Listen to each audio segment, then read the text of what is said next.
Hey friend, if you're anything like the authors I work with every day, you have a dream of your book landing with a traditional publisher. And you know that the gatekeeper to that whole process is the literary agent. So what are the 3 top reasons that literary agents reject proposals without even reading more than a page? That is what this video is about. I'm telling you this information so that you can not do it.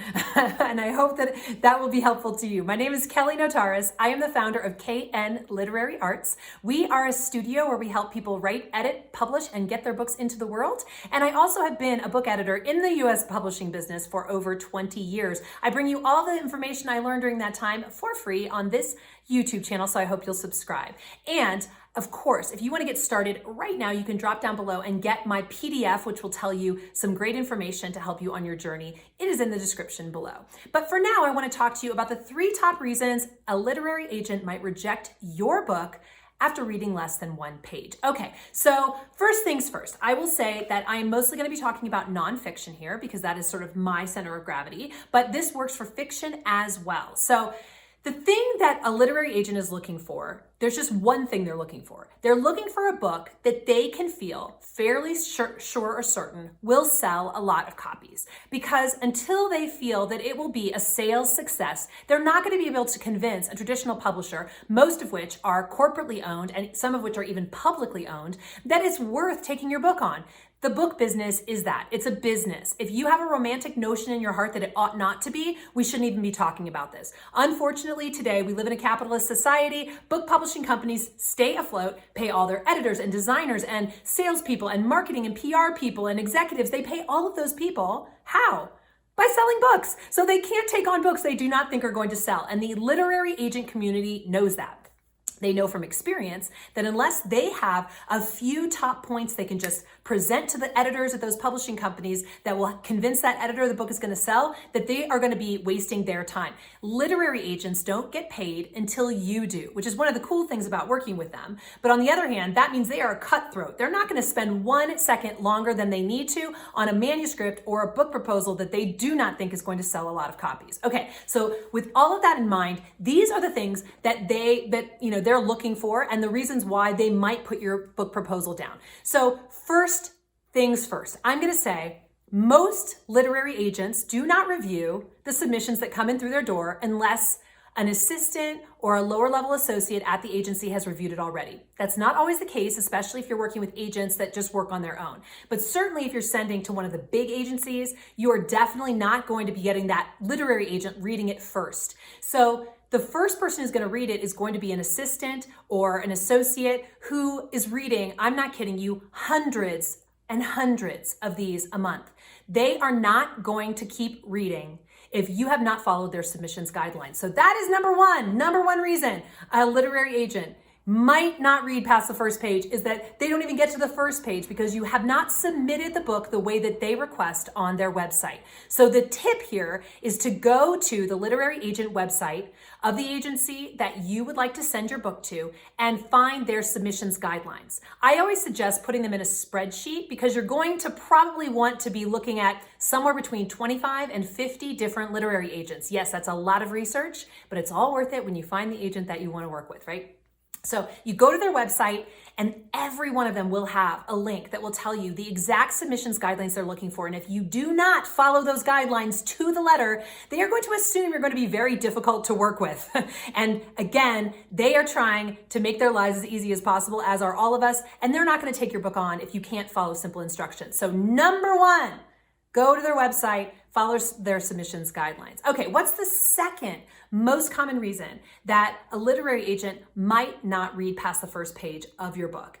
It is if they, during that first page, and this is a combination of like reading the title, reading your query letter, and that first page of your proposal. If they don't know what your book is about, if they don't get a really good hit of what your story is, if you're writing fiction or you're writing memoir, or they don't know the actual takeaway, the problem that your book is solving and what the benefits are going to be to the reader if you're writing prescriptive nonfiction of some sort, they're not going to read any further because that is really That's the most important thing, is what is the book about, and can you articulate it really clearly? i.e., do you know what the book is about? You'd be shocked at how many people take the time and energy and love to create a book proposal, send it out to literary agents and publishers, and they don't really even know how to talk about what their book is about.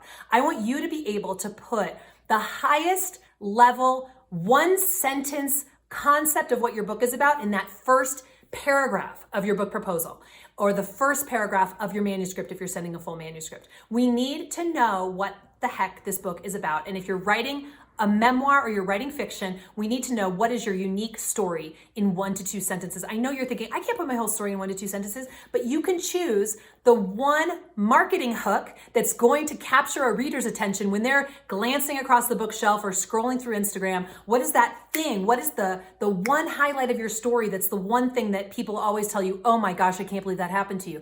Whatever it might be, you need to have that be right there at the top. You gotta hook that agent's interest. So that is the second reason an agent wouldn't keep reading, is if you didn't hook their interest in the first, paragraph, including obviously the title and that query letter that you submit with for most agents. Okay, and what's the third reason that literary agents stop reading your proposal before the end of the first page? It's that your writing just isn't strong enough. I hate to say this because obviously it is a subjective measure.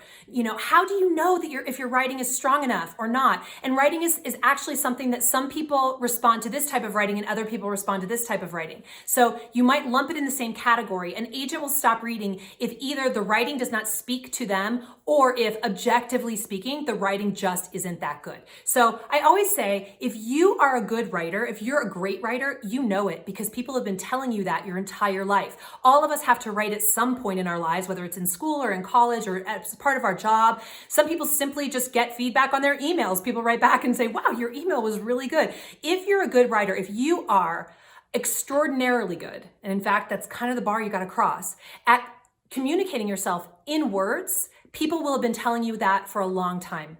If you have not been hearing that your whole life, you should take that as not as saying that you are not an author, but potentially that you ought to work with a writer or an editor who can book doctor your book so that the level of writing goes up and crosses that bar of highest level out there. There are so many people who want to write books, but agents know that if they cannot actually do the writing themselves and they're not willing and humble enough to get the help they need, the book is never going to succeed because people out there are used to reading extraordinarily good writers. That's who's been writing books up until about 20 years ago.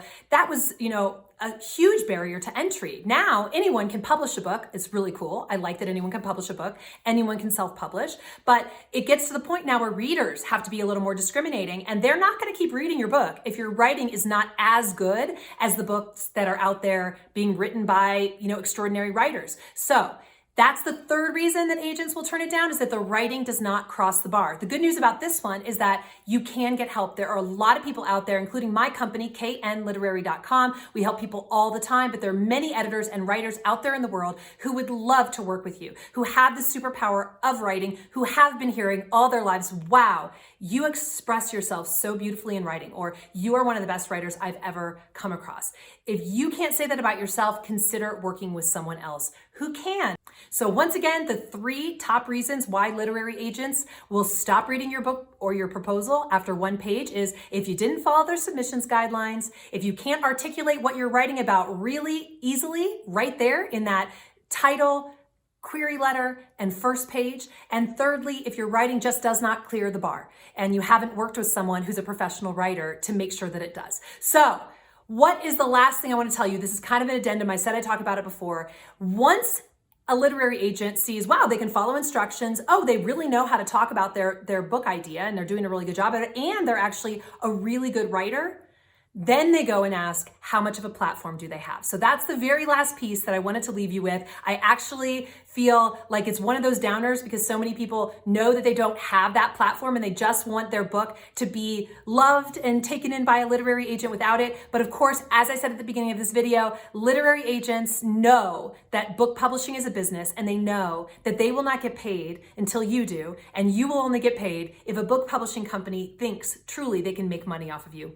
just the way it goes. So having a platform, having an audience, having an email list, having social media following, etc., is all really good help. Now, if you're like, oh my gosh, I don't even know where to begin with that, I would love to help you. I have dropped a PDF down below that will help you specifically in the question of how do you build your platform? How do you get started? Nobody built one in a day.